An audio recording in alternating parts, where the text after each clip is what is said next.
Shanghai ഉച്ചകോടി മീറ്റിങ്ങിനെ അതിന്റെ പ്രാധാന്യത്തെ നമ്മൾ കൂട്ടിക്കാണരുത്, എക്സാജറേറ്റ് ചെയ്യരുത്.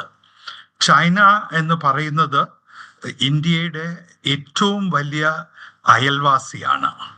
നമുക്ക് നമ്മുടെ സുഹൃത്തുക്കളെ വേണമെങ്കിൽ മാറ്റാം, എന്നാൽ അയൽവാസിയെ മാറ്റുവാൻ സാധിക്കില്ല.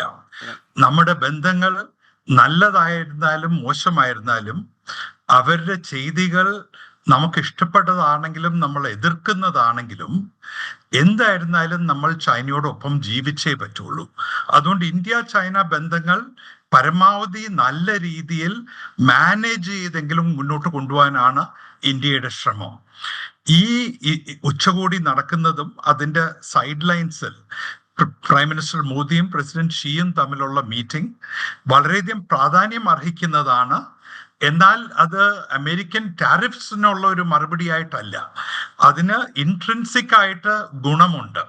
ഇന്ത്യ ചൈന ബന്ധങ്ങൾ ഒരു നോർമലിസിയിലേക്ക് വരികയും അത് സ്റ്റേബിളായി തുടരുകയും അതിൽ ഒരു പ്രെഡിക്റ്റബിലിറ്റി കൊണ്ടുവന്ന് നമ്മുടെ അതിർത്തിയിൽ സംഘർഷങ്ങൾ ഇല്ലാതിരിക്കുക, ഇത്രയും വലിയൊരു സാമ്പത്തിക ശക്തിയായ ചൈനയിൽ നിന്നും ഇന്ത്യ പരമാവധി നേട്ടങ്ങൾ ഉണ്ടാക്കിയെടുക്കുക എന്നെല്ലാം ഇന്ത്യയുടെ എന്നും നിലനിൽക്കുന്ന ലക്ഷ്യമാണ്. അതുകൊണ്ട് ഈ അറ്റ്മോസ്ഫെറിക്സിൽ ശരിയാണ്, ഈ US ടാരിഫ്സിന് ഒരു അന്തരീക്ഷം സൃഷ്ടിച്ചിട്ടുണ്ട്. എന്നാൽ അടിസ്ഥാനപരമായി ഇന്ത്യയും ചൈനയും നല്ല ബന്ധങ്ങൾ നിലനിർത്തേണ്ട രാജ്യങ്ങളാണ്. നമ്മൾ തമ്മിലുള്ള പ്രശ്നങ്ങൾ ചർച്ചയിലൂടെ പരിഹരിക്കേണ്ടതാണ്.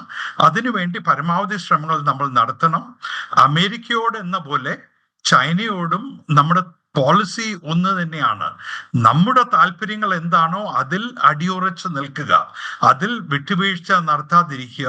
അതേസമയം നമ്മൾക്ക് ചർച്ചയിലൂടെ പരിഹരിക്കാൻ സാധിക്കുന്ന വിഷയങ്ങളെല്ലാം പരിഹരിക്കുക.